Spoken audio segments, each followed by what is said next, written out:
You never know where an emergency vehicle is headed. Heart attacks, strokes, shortness of breath. Working fires, biohazard contamination, search and rescue. Robberies in progress, shootings, car accidents. Oftentimes, drivers are unsure what to do as emergency vehicles approach. When you see and hear sirens and lights, safely pull over to the right and stop. By doing so, this will allow emergency vehicles to safely pass and continue to their emergency. Driver safety is a responsibility for everyone. Not following the driver safety law for emergency vehicles puts everyone at risk, from emergency personnel, civilian drivers, and people who are awaiting help. Not only is driver safety the safe thing to do, it's the law. This can carry points on your license and a fine. So let's be safe. Remember, sirens and lights, move to the right.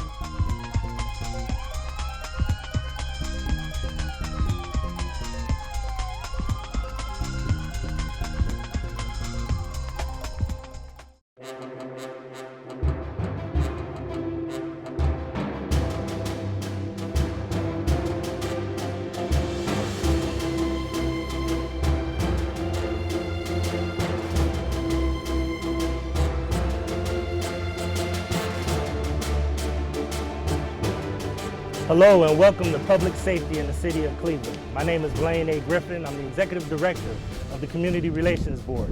We're here today at historic Bump Taylor Field with the Peacemakers Alliance. This is the home of the Tar Blotters. And today it is my privilege to interview and talk with a group of esteemed leaders in our community that help us keep our communities safe. I'll start off with the president of the Peacemakers Alliance, Mr. Reggie Rucker. Reggie Rucker is a former Cleveland Brown and now he serves as the president of the Peacemakers Alliance. Reggie, how you doing today? We're doing fine, Director, and thank you for having us. And first of all, I'd like to thank Mayor Jackson for his support in this effort, in this initiative. I'd like to thank Chief Williams for his support, and I certainly would like to thank you and Community Relations Board for all of the help you have provided in helping us launch the Cleveland Peacemakers Alliance. Thanks, Reg. I appreciate it, and all of us consider you guys as very valuable partners in the city of Cleveland. I often tell people Mayor Jackson wants a weekly report of everything that the Peacemakers Alliance are doing in the streets every day. Tell us, I know who the Peacemakers Alliance are, but I want you to tell us who are the Peacemakers Alliance and who are the people that make up the Peacemakers Alliance? Well, first of all, this effort has been in the making for almost 8 years now, and we are an aggregation of historically very effective street outreach agencies in the city of Cleveland. Agencies such as American, Peace in the Hood, Boys and Girls Club, the Black Nationalist Society, Icons, No Return to the Streets. We have a number of agencies that are part of our effort. And what we have done, Blaine, is we have taken the very best that those agencies have to offer and put them into a concept which basically what we're here to do is change and save lives. We want to prevent the chaos. We want to stop the shootings. We want to stop the things that happen in our streets before they ever get to the level of the police. We believe the Cleveland police do a great job, but they only enforce the law. They can't stop the mischief. They can't stop the chaos. That's not what they're designed to do. So what we have is a group of what we call credible messengers.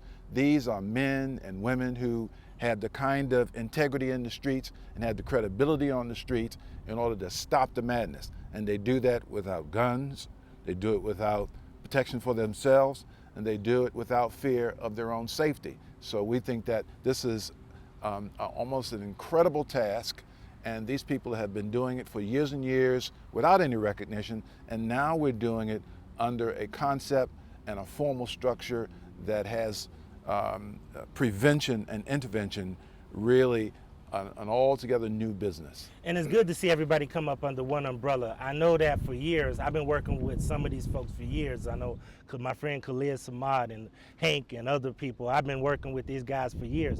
I also see my friends from the Guardian Angels here. I see Iron Eagle, Luis Gonzalez here. I know that they're part of the effort as well. But I will tell you that it's good to see everybody come together because I think we're more impactful. Hasn't it been more impactful, or can you tell us how it's been since you all have come together and unify as one? Well, the the most powerful aspect, I think, of what we do is that we not only do this work, but we evaluate it and we keep the data on our efforts in all parts of the city. So in other words, if you came to us and you wanted to know how are we doing in the 14 to 19 year of age segment, that demographic where so much of the youth violence is perpetrated. Well, we can tell you that because each one of these individuals here, in addition to the work that they do on the street, they also have another unit that works with them. And that unit consists of outreach workers. That unit consists of case managers and social workers. So you have a professional unit that is there to help any youth that is in trouble. And when we do our intake, that's the information we use to log that person's name, his age, where he lives and so forth, getting his permission to work with them. And we have to chart this information because our funders, and our funder right now is the Cleveland Foundation. We are very thankful for them, for the faith that they have had in us over the years, but they can't do it by themselves. We have to get help. We've got to have help of everybody in this community to help fund this effort. And I want to talk to you some more about that, Reg, because I actually want to end the segment on how people can support the organization, how people can get involved, and how people can read more about what you do, because I think that it'd be great for you to tell your story. I want to ask one more thing, if I could, and after you talk, Reggie, I do want to hear from, you know, Hank, and I also want to hear from my main man over here, Tonto, and then I also want to hear from my right-hand person, Pastor Stevenson. But some of the guys that we have in this network, and let's be clear, it's not all guys, it's men and women that are part of this network, and we work with boys and girls because we found out that the girls could be just as aggressive as the guys most recently. So, you know, some of these guys actually have been formerly incarcerated before. Some have been former gang members. Some have been involved with the streets. So when you say street cred and you say street credibility, you're talking about guys that actually have the respect. A good friend of mine, Kenyon Patrick, we call him Guy, used to tell everybody when we went out that sometimes you got to use the people that tore it up to fix it up. And I think that that's one of the things that makes your group unique. So tell us that some of these guys actually are people that have changed their lives, and now they're out here working with some of these other guys to make a better choice. Yeah, I'm glad you brought that up because it is the point at which I deal with so much in the corporate community. Some think my philosophy is controversial and that I have actually pushed for men and women formerly incarcerated to be a part of this organization because I've always used the analogy that the reason why I became a football analyst on television for the network is because I played the sport. I knew what I was talking about. I don't need Professor, and no slight to any professor, but I don't need Professor Ogletree telling me what's going on the football field when he never played, never been there, and doesn't have a clue as to whether football is blown up or stuffed. So when we're talking about these people in the street, I know firsthand that I'm not looking for choir boys. I'm looking for people who can send a message, who can tell the story, who can make an impact in that individual's life. And then on the other hand, that individual that's lost or wayward, that person has to have the respect of that person speaking to them. So what we need is to create an atmosphere of trust. If we don't have the trust, we can't make the connection. And that's very, very important. And everyone here has been identified as being capable. They've been vetted. They've been interviewed. Their background checks have been thoroughly looked into. We want to make sure that no one that's a part of this organization is any longer in the life. Okay? And yes, we got some tough hombres in here, and that's what I'm looking for. Right. I like to hear that because sometimes you got to be able to get out there in the community and use people that have authentic leadership in the community in order to get things done. Hank, tell us a little bit about yourself, about why you got involved in doing this kind of work. I tell people that in this community, we have more than 30,000 people coming back every year from Ohio Correctional Facilities, and we also have a group of people out there that just don't listen to the rules. They need people like Hank and Tonto, and other folks to really get the message across. Hank, tell us what got you involved in this. What got me involved with it, I come up in the city of Cleveland. I'm one of the original members. It was a gang back in the day. It's called Dynamite Devils. I'm one of the original members and one of the leaders of the organization. When I was 18 years old, I got sent to Mansfield Correction Institution. I ended up spending almost 12 years of my life. 2 years, I went down to Lucasville 2 times, all through the system. And at some point, I realized that all the mayhem and chaos that, if not myself, that my brothers and sisters that was doing out there in the streets, that our people was dying. And so since we were the one responsible for creating a lot of that chaos and mayhem, I felt through education and knowing the Creator that it was my obligation to give back and try to come back into the community to try to fix some of the things that was wrong. It's different levels of professionalism. And when you speak about the streets and the community, the people that you're looking at, we are the professionals. I'm not gonna call an electrician to fix my plumbing. So we got issues in our streets with gangs, drugs, and violent situations. A lot of us have been in those situations with the gun, with the drugs, with the gangs, in that whole arena. So why call an electrician to come fix your plumbing? So we are the professionals that is qualified and able to do the job.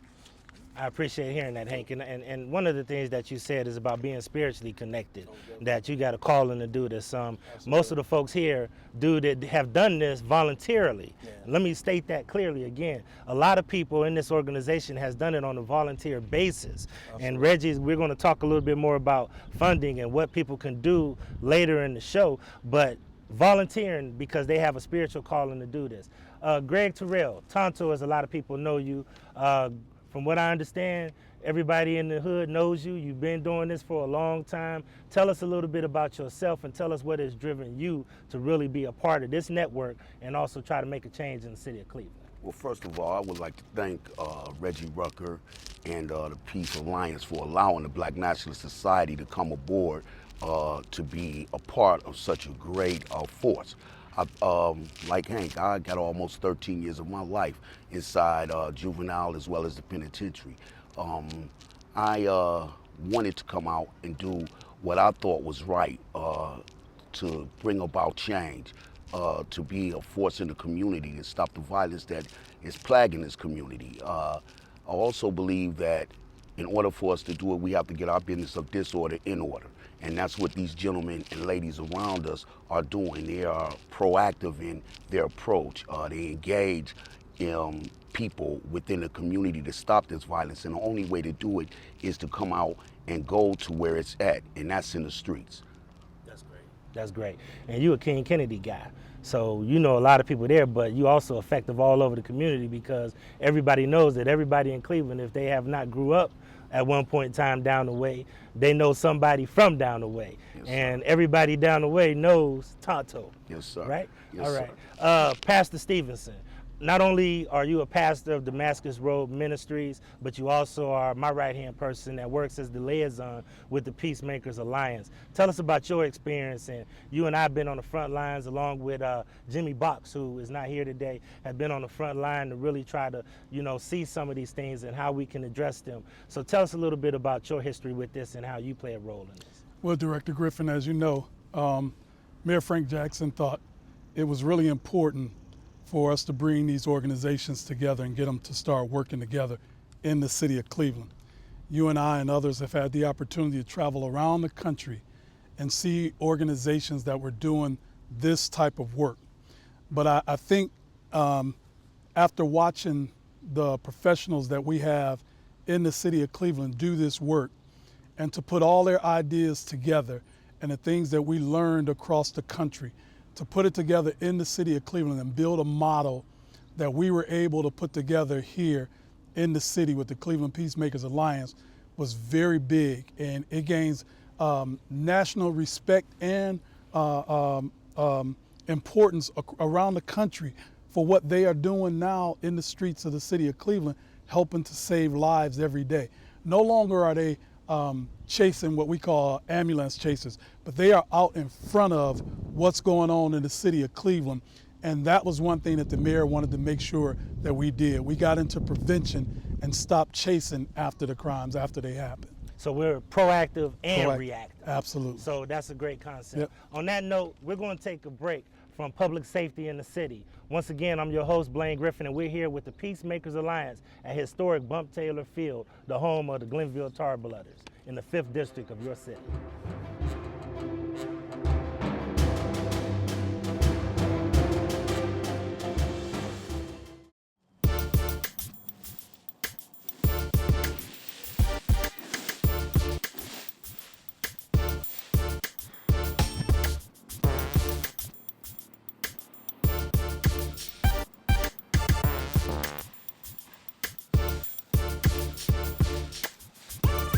Stop. It's illegal to sweep yard debris into a catch basin. It causes water pollution and sewer backup.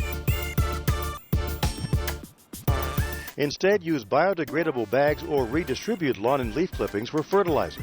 If you see someone dumping waste into catch basins, report it immediately. Call 216-664-DUMP. Remember, only rain down the storm drain.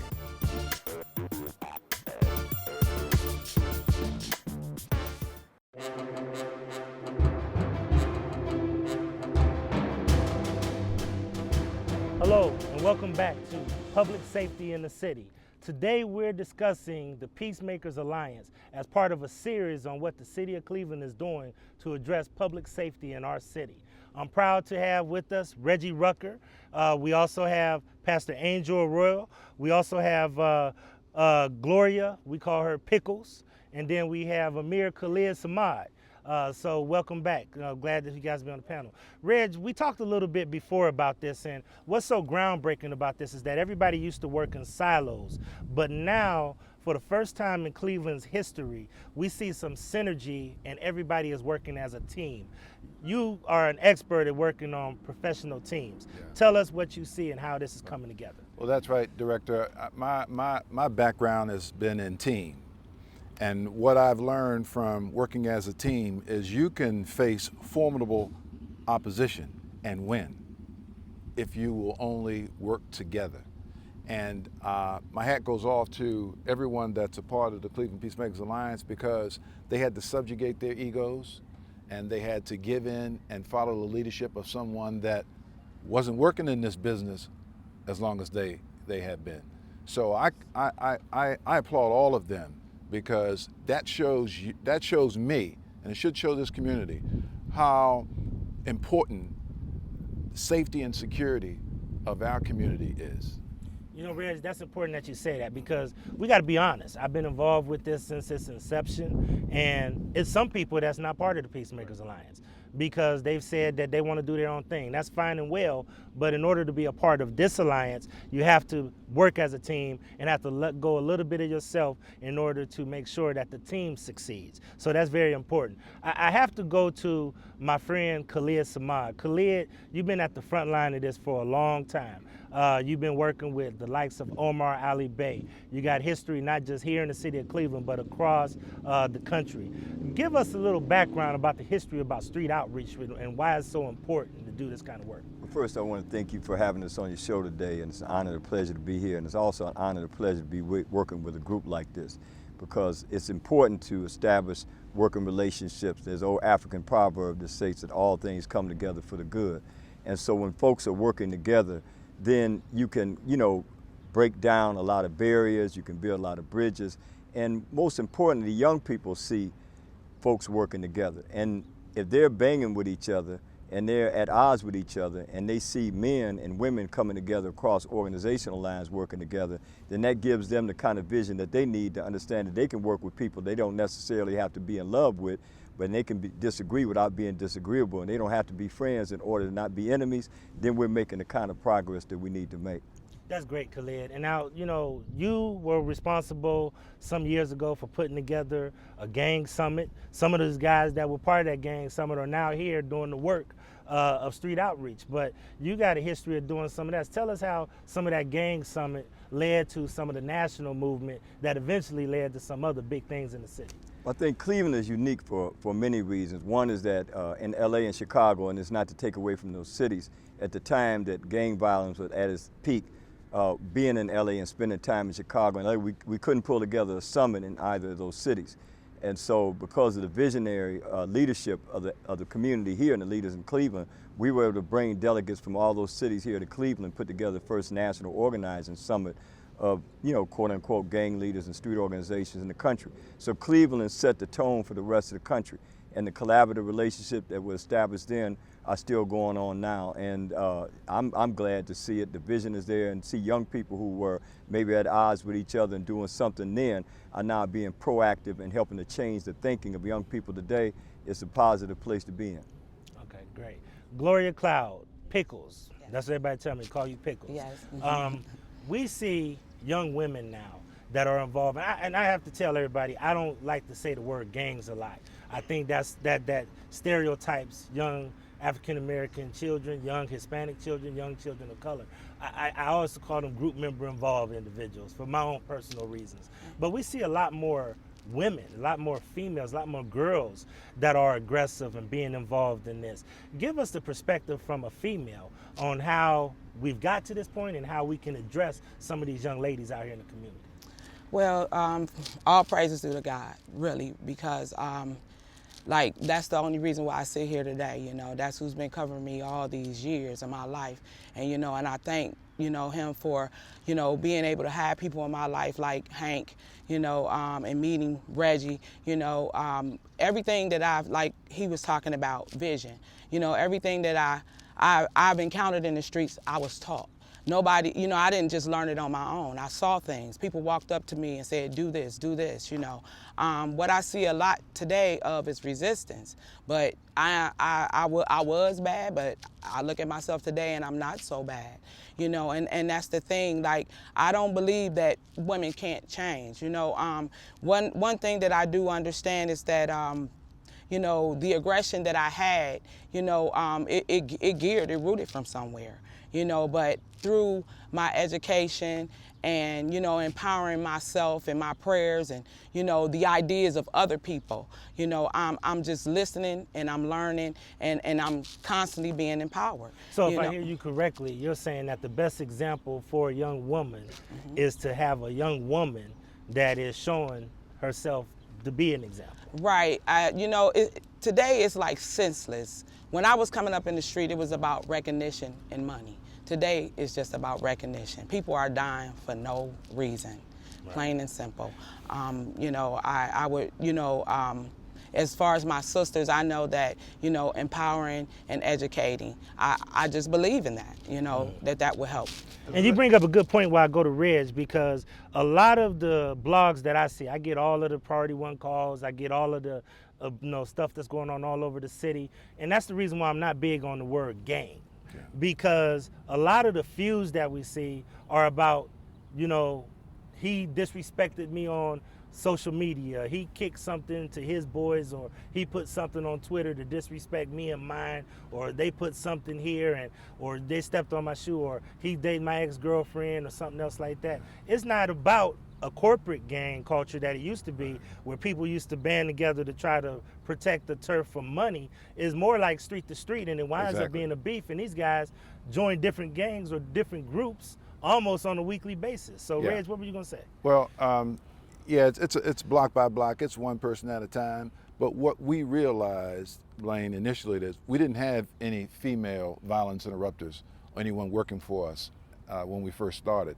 And as Pickles has indicated, so much of this can be initiated by females, and females have an integral part of a lot of the mess that's going on in these communities and in these neighborhoods. So I told Hank to start looking and bringing us some females that we could talk to and interview and see if they would be the right fit for us, so that we would be able to go in and deal with these young women. Because in this day and age, when you got all these brothers here, it's very difficult for them to work with young girls, because if you put your hands on them, or if you do this or you do that, then we got other issues. So we needed some females that had the same skill set as all of these men here, and Pickles represents that for us. And I'm glad to see that, because like I tell you, at the root cause of a lot of this stuff, I see girls involved, and it definitely needs some real women like Pickles and some of the women here to really have an address.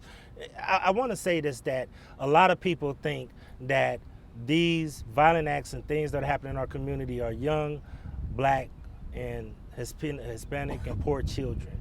But it's so much broader. And we got Angel Arroyo and the Guardian Angels who do a great job on the west side. And I got to give them kudos because not only have they worked with some of these high profile issues, they've also worked with the 3 young ladies on Seymour, Michelle and Amanda and also Georgina De Jesus, to really try to provide some protection and shelter for them once they got out. So Angel, tell us what you're seeing and tell us how you work with the Hispanic and the white community to really try to make sure that we have diversity in how we work with the groups. Well, a lot of things we've seen, I hate to say west side, east side, but as people travel the city, they see that it's kind of 2 different worlds. And we're starting to see how the unity of the Alliance is starting to work great now because as a community, the projects are starting to be tore down. You're starting to see a lot of people move from the east side to the west side, and the unity that we have with each other, where I'm able to call Hank, or I'm able to call Khalid, or I'm able to call someone else from the Alliance and say, hey, this is an issue. And we're able to work together. But a lot of things we see with the kids on the west side is the music. They want to say they're a rap group, or they want to say that they're imitating this rapper, and by doing that, they hide their crimes behind YouTube videos. And a lot of troubles we had lately with that is the guns that they're pulling on the videos and a lot of the robberies on the west side. And what we've been able to do is be able to step inside, step into the middle of their field. You know, lately with some of the issues we've had at Thrush Park and the young man that was shot. And there hasn't been any retaliation since that shooting because we were able to take that young man with our partnerships with other agencies, probation and the courts and whatnot, where that kid was in the system, when we said, hey, you know what, don't violate him, don't take him to DYS, we want to work with him. And by putting him on our caseload, there hasn't been a retaliation, there hasn't been a shooting. Since that young man's been shot, he's actually gone job hunting, had a job interview, is going back to school in August. Probation hasn't had any other violations, and so by us being able to collaborate with all the organizations and other people in the Alliance, we've been able to stop those type of actions in our community. That's great, Angel. Khalid, is this the toughest that you've ever seen it? I grew up originally in Youngstown, Ohio, and I can remember when the crack epidemic hit the streets, and it was one of the worst times that I've ever seen. You've watched this evolve over years. Is this one of the toughest times that you've seen? And is there, what is the mentality of some of these young guys, and what are some of the things that you've done through Rice Pass and other things to really try to help address those cultural norms? And it's a good question. You know, I don't like to, be romantic about 20, 30 years ago, but the level of violence in the early 90s, gang violence, or, drug violence and crack cocaine, it's unprecedented. You know, we do study the trends and we look at the data. I was a member of the gang unit during that time and working on the other side.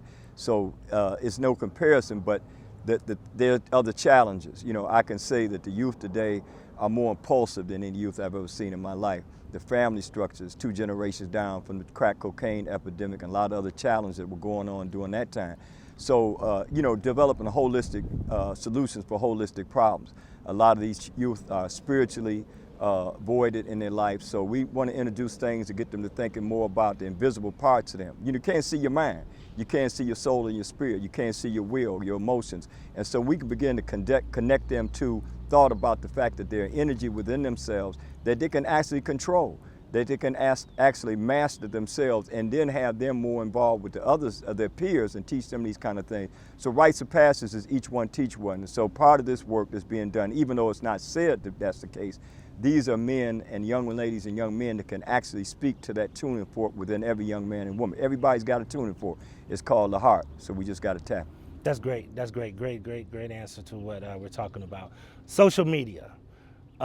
Social media is a phenomenon. We've seen countries like Egypt and Libya and other folks that praise social media because it's torn down entire civilizations and entire countries through social media. What are we seeing with social media, and how does that impact the impulsiveness that you're talking about, Khalid, and all you guys? What are we seeing with social media, and how do some of you guys utilize your savvy in order to try to interrupt some of the violence that happens on social media? A lot of times when I go on Facebook and Instagram, there's certain pages that I go to, And a lot of times the kids will have a situation happen in a way that they call their friends that might not be in school, might not be at the park, is, hey, so-and-so just robbed me, so-and-so just shot at me. And they'll go on Facebook and they'll call for their peoples, they'll call for their boys. And as they do a call out, everyone will start to link up. But at the same time, we have become proactive. And so when we see those type of situations, we make sure, if the guardian angels can't control it by ourselves, we make sure to link out. And one thing that I tell people, 1,000 people working as one will always be able to overpower the one that's over 1,000. Okay. Tony, come here real quick. One of the things that we do, we always try to stay ahead of the game too, Director. Tony Watson is a young interrupter, and one of his jobs and responsibilities is to monitor social media and keep us abreast of what's happening, any potential emergencies that may be coming up, just to stay ahead of the game. And you know, horses for courses. And since all of us are pretty long in the tooth in terms of this technology, you know, we have someone on board that can do this now. Well, I actually want to hear some more from Tony, and I also went to the cookout a couple of weeks ago and watched Tony hoop, and I wish I could have had him playing with my teams about 20 years ago when I was out there playing ball. So we're going to take a break on that note. Once again, we're here with public safety in the city of Cleveland, and we're at the historic Bump Taylor Field, home of the Glenville Charblotters, with these great group of guys doing great work in the city, the Peacemakers Alliance. We'll be right back.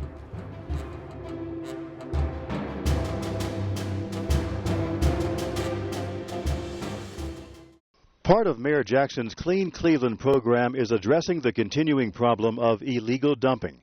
Cleanup crews spend a lot of time and money responding to reports of debris dumped off by contractors, haulers, and individuals looking to avoid landfill fees.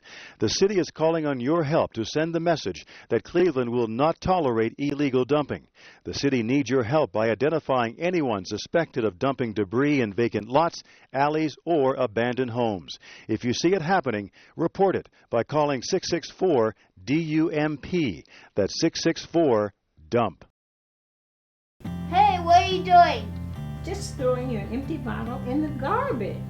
Don't you know plastics go in the blue container? Mayor Frank Jackson and the City of Cleveland are committed to keeping your neighborhood clean and green through the use of the city-issued trash and recycling carts. It's safe, convenient, and mandatory. For more information, contact the Cleveland Division of Waste Collection at 216-664-3717. How did you get to be so smart? I had a good teacher.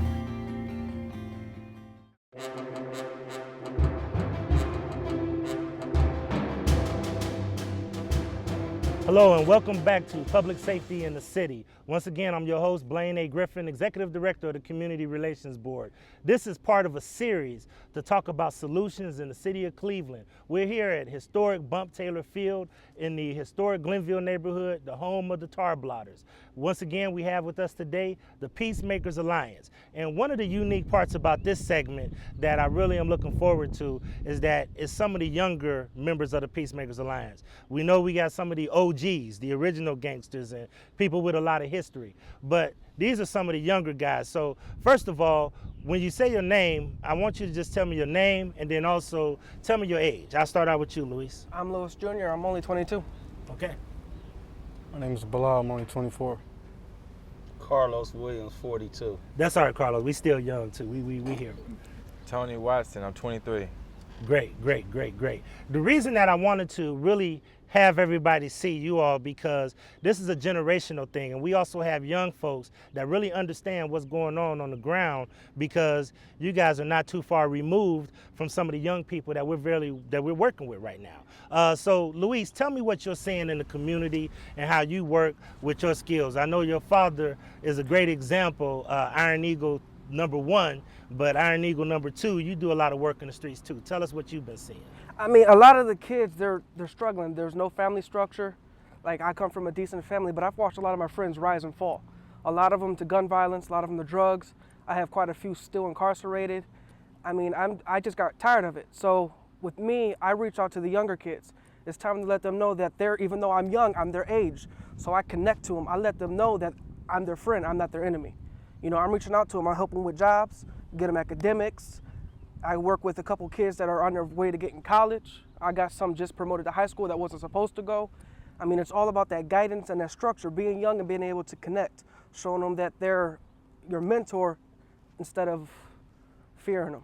That's great, and you bring up something important, that because of sometimes a dysfunctional family structure, and because they may just be in a neighborhood where the pull and the vices are real strong, they gravitate to some of these groups and do some of these activities because they oftentimes may not have the structure at home, or if they do have a good structure at home, once they get out in the streets, that pull and that gravitation comes there. Bilal, tell us who you are and tell us your age as well.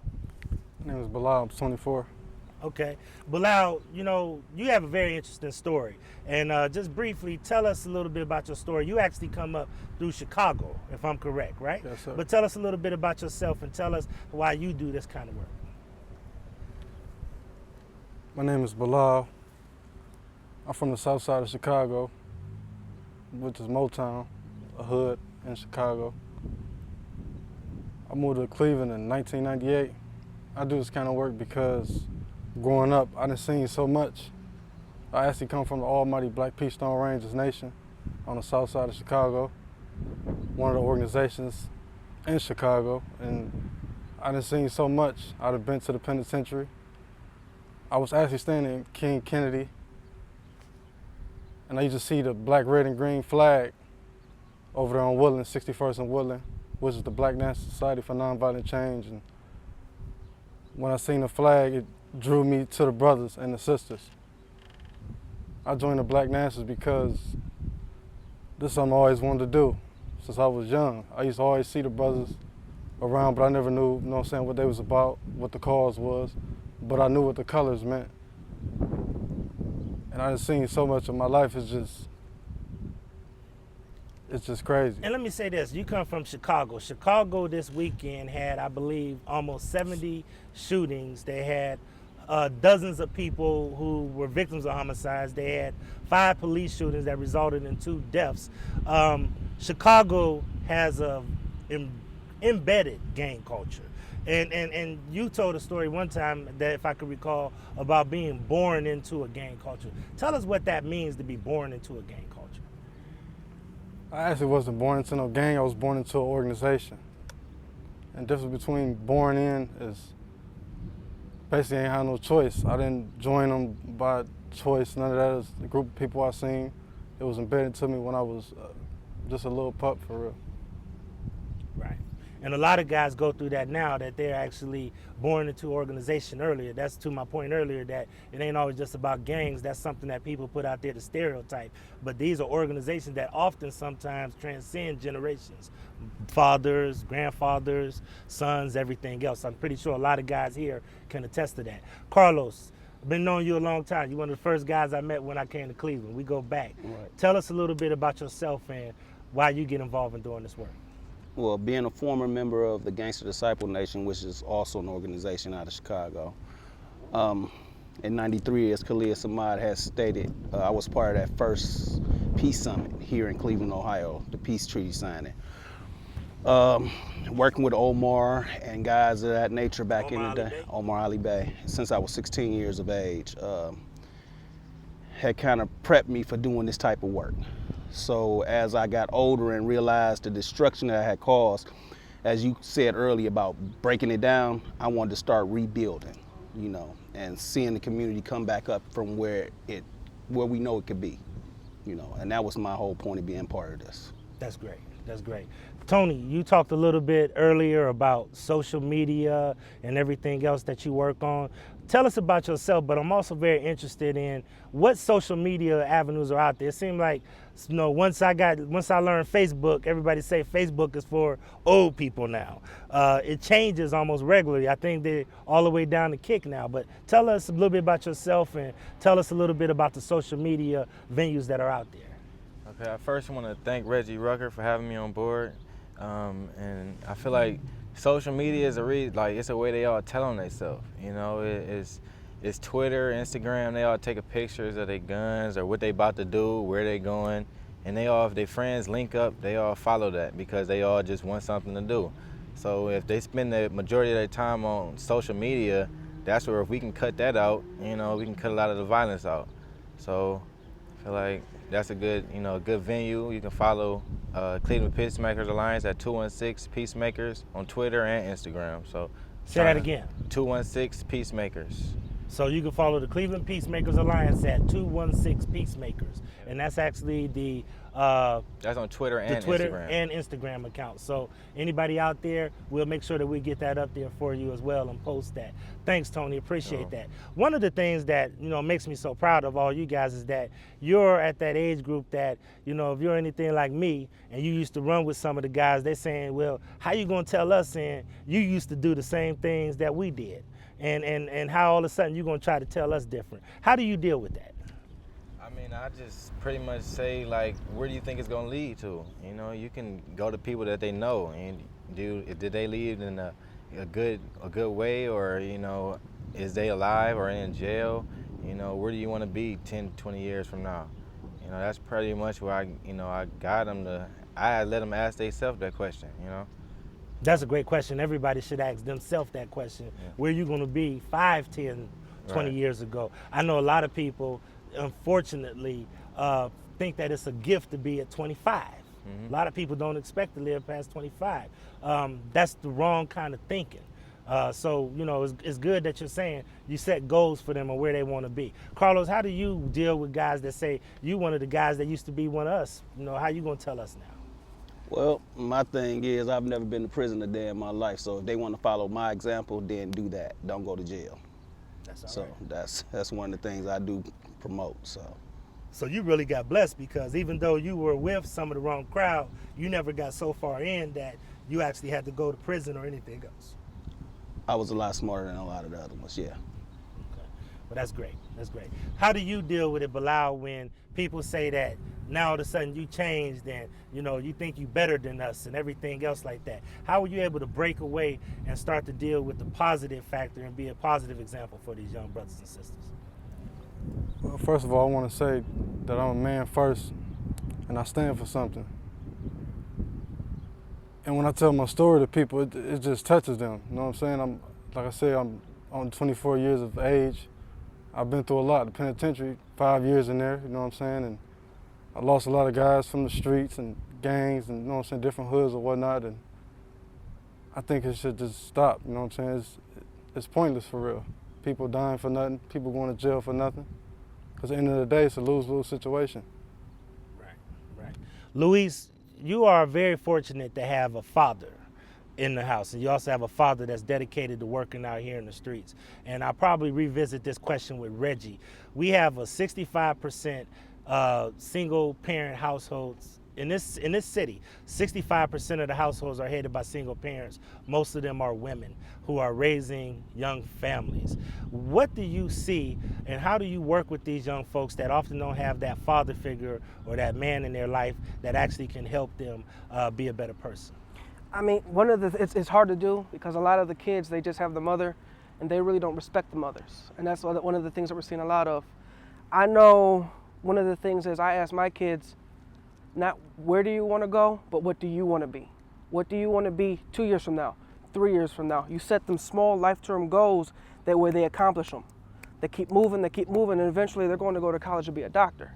You're providing yourself to the kids. You're letting them know that you have a single parent, but I could be your father if you let me. I'm extending my hand to you. You could either take it or neglect it. But at the end of the day, my phone's open, my hand's still open for you, and I'm going to accept you in with all the love I can give you. Carlos, how do you deal with some of these young men and women that don't have a father figure in their life, and the only positive person that they see might be you or some of the guys we work with? Well, on a day-to-day basis, I engage them and let them know that I'm totally there, just like Lil Luis said. I'm there for them when nobody else is probably there for them. I listen to their problems. I don't try to be above them. I stay at the same level they're at. I don't try to act like I'm better than them, because I grew up in a two-parent home. A lot of people thought because I was in a two-parent home that, oh wow, why is he in a gang or in an organization? They call it a gang still, but sometimes you lacking that love at home, whether you have a two or one family home. So, I just go out there and I try to assure them that I'm there for them. My organization's there for them, CPA, you know what I'm saying? And that we actually are there 24 hours for them.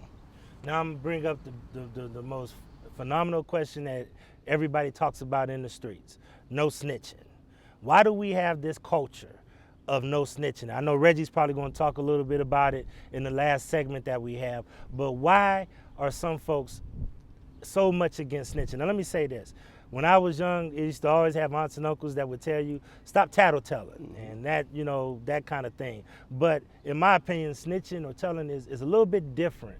But why is that culture so embedded in our society? I'll start with Bilal. What do you think so?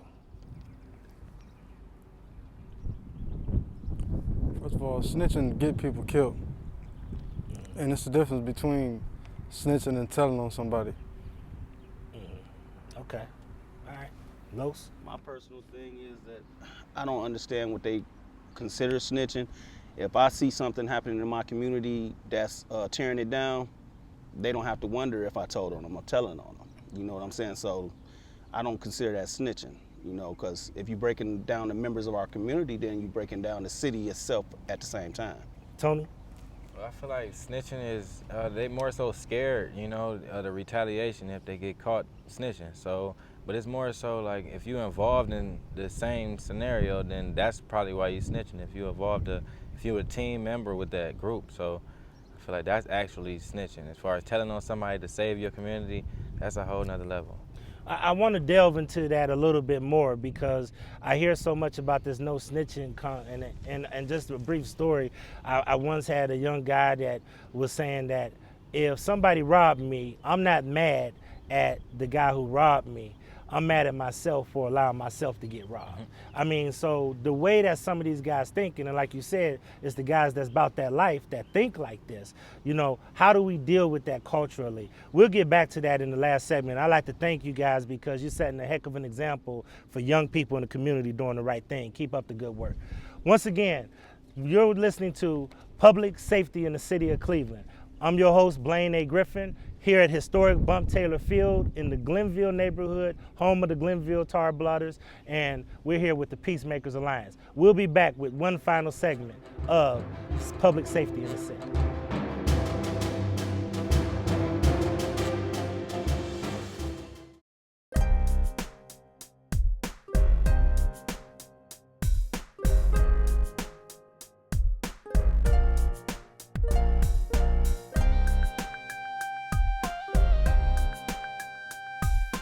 Hi, I'm Sierra Nelson. Do you know almost 2/3 of home fire deaths in 2005 through 2009 resulted from fires in homes with no smoke detectors or no working smoke detectors? That's according to the National Fire Protection Association. When smoke alarms fail to operate, it's usually because batteries are missing, disconnected, or dead. Almost 1/4 of the smoke alarm failures was due to dead batteries. That can be avoided if every home had a working smoke detector. Don't have one? No problem. Call the City of Cleveland's Fire Department's Operation Save a Life hotline at 216-361-5535 and leave your name, number, address, and how many detectors you will need, up to 3, and a good time to call you. The fire department will come out and set them up in your home for absolutely free. And remember, smoke detector batteries must be changed once a year. It could mean the difference between life and death. Again, for your free smoke detector, call 216-361-5535 and save a life.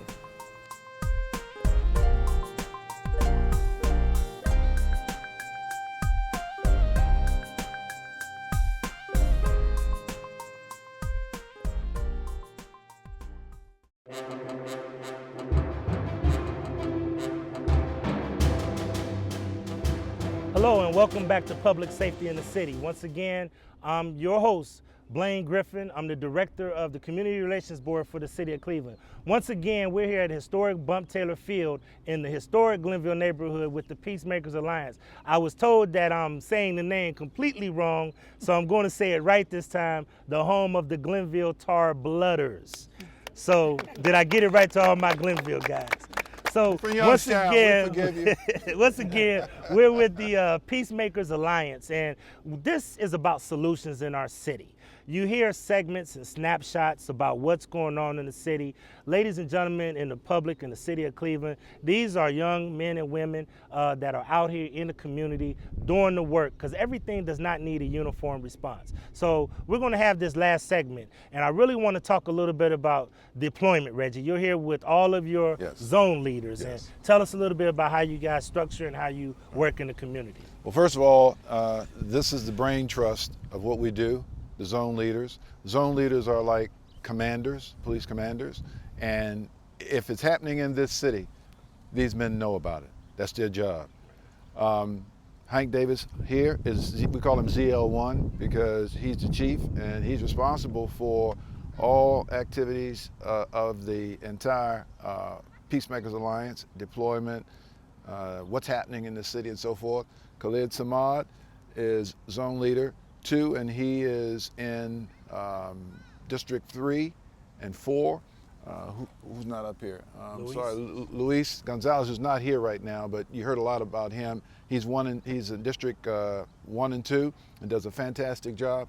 And Tonto is in 3 and 4 too. These two work a lot. They overlap a lot, but these men are what make it happen. And I want to make sure that everybody knows that these guys are out here to stop and to prevent. And I've always said, if you get shot and they call the police, you dead. There's nothing that anybody can do. You don't care whether they arrest a guy or not, because you're gone. What we're trying to do is stop you from being shot. We're taking the weapons away. We're changing that person's mind. We're having summits and sit-downs with the shot callers to stop the madness from happening, and it's all because of these men here.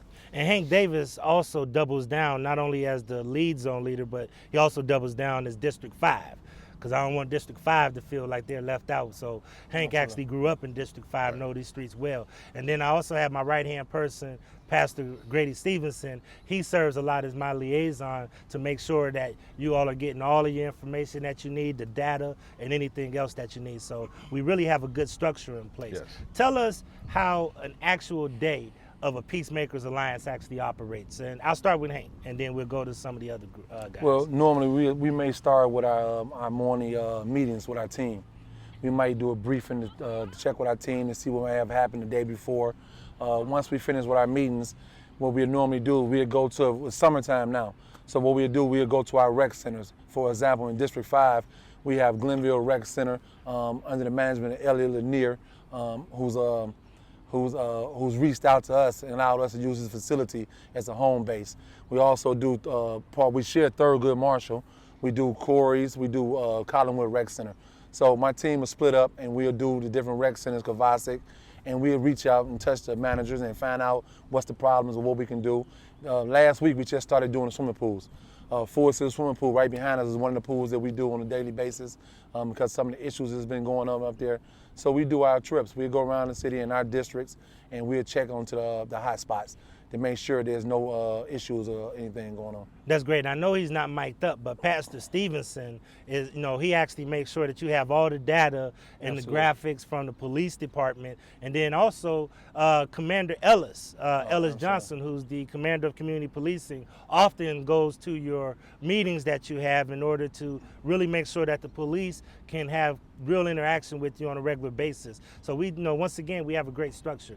Not only are we proactive, and not only do we work out there to really try to prevent and be intervention, but we're also reactive. Right. I was very proud, although it was a tragic incident, that there was an incident that took place in the Mount Pleasant Corlett area, I believe it was Leonard Crave area, and we put out a call on a Sunday afternoon, and almost all the Peacemakers Alliance wound up deploying to that area at the drop of a dime. Yes. Khalid Samad, I know that you have a network that is vast and beyond the city. So Tell us how you actually, a lot of times, get the call from some of these actual parents that have children that are victims that actually call you so that you can actually deploy and try to work to create calm on the scene. Tell us a little bit about how you get that network out. Well, I'm glad you asked that question. That's part of the community empowerment piece. It's being proactive. Many of us, in fact, everybody out here has relationship with the schools, also with the faith-based organizations and non-traditional groups that are active within these communities.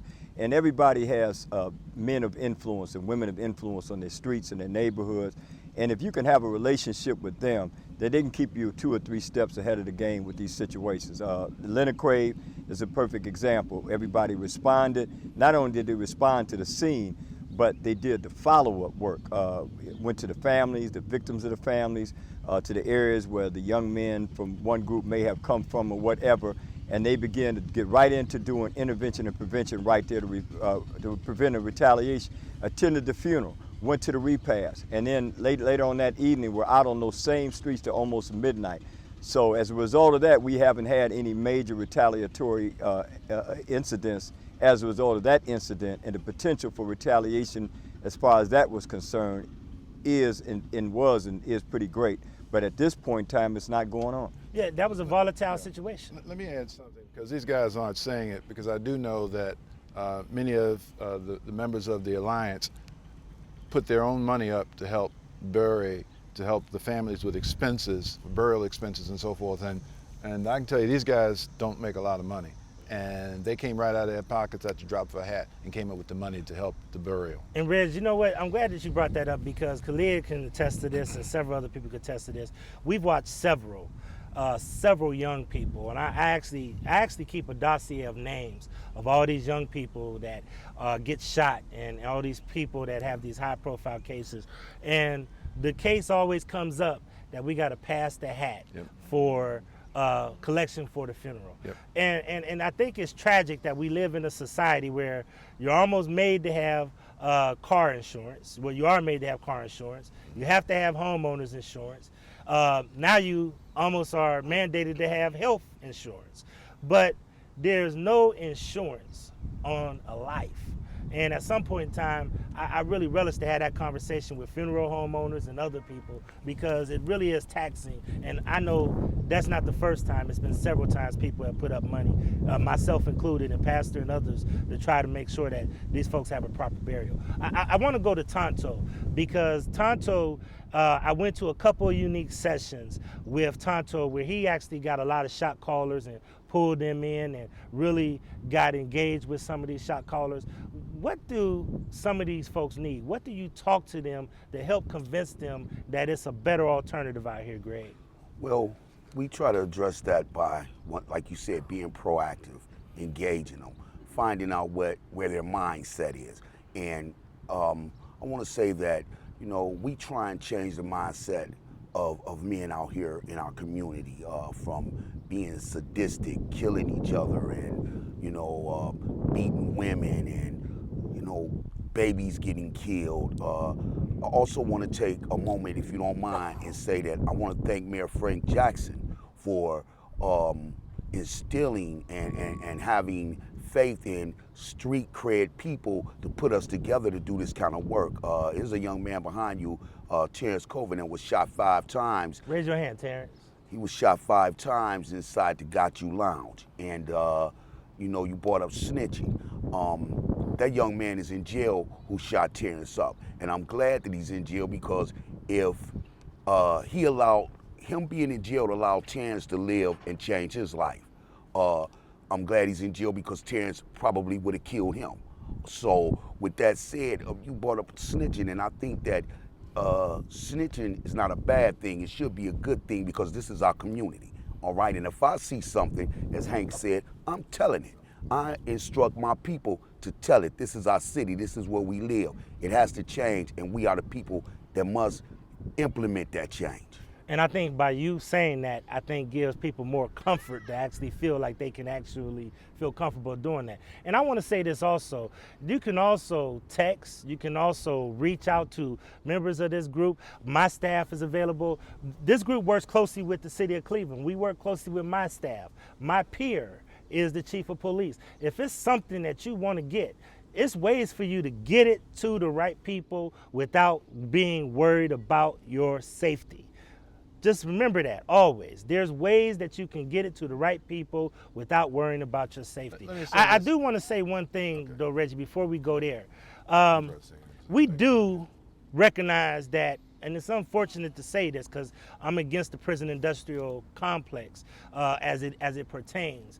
I don't think it reforms. I think it is a drastic thing. But there are some people that need to go to jail. Yes.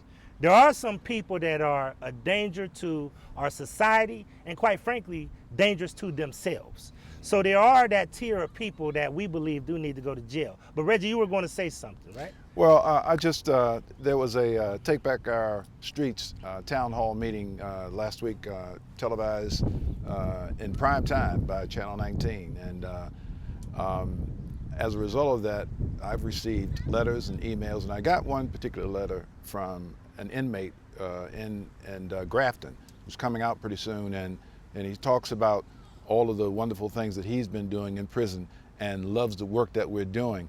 And my reach out, I've reached out to everybody that I can to talk about those individuals who are coming back, who have been incarcerated, and they've changed their lives, and they want to do this work.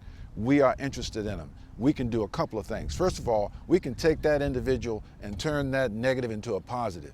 We can take that skill set that he has and use it in these streets. Now you don't have that individual to worry about anymore, because normally he's not going to get a job.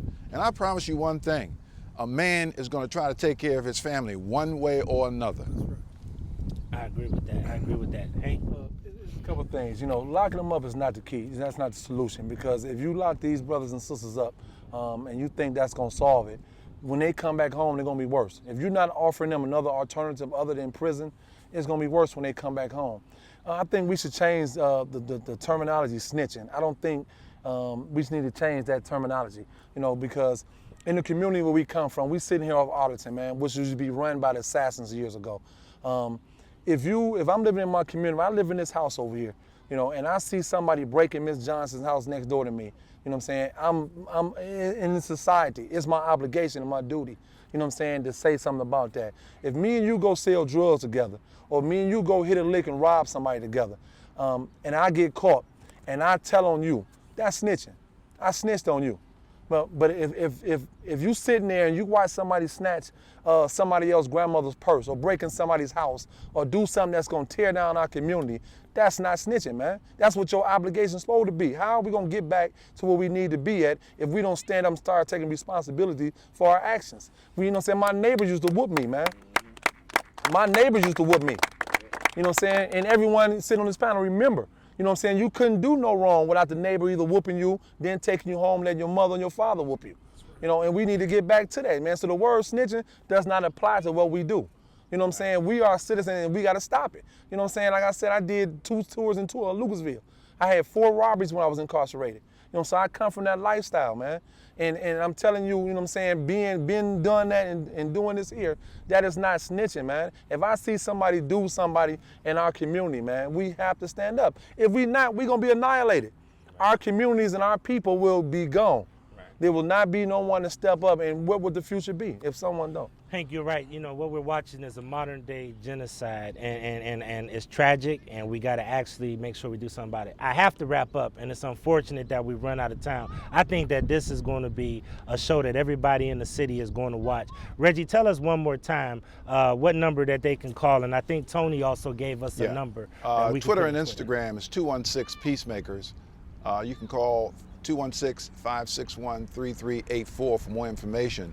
And the real word from everybody here and the work that we're doing is that we need more people to get involved, and you can get involved simply by trying to help us get the kind of funding to pay many of the people that you see here.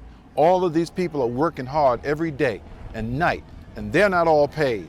I think in this society, when we're sending billions and billions and billions and billions of dollars to Iraq and Afghanistan, that we can send some money to Cleveland, Ohio. I agree with you, Reggie. I got to wrap up, but I just want to end on 2 light notes. Hank, I got to give a shout out to Mary Davis, your mother, who is my hero, who I got more hits on Facebook than I ever had.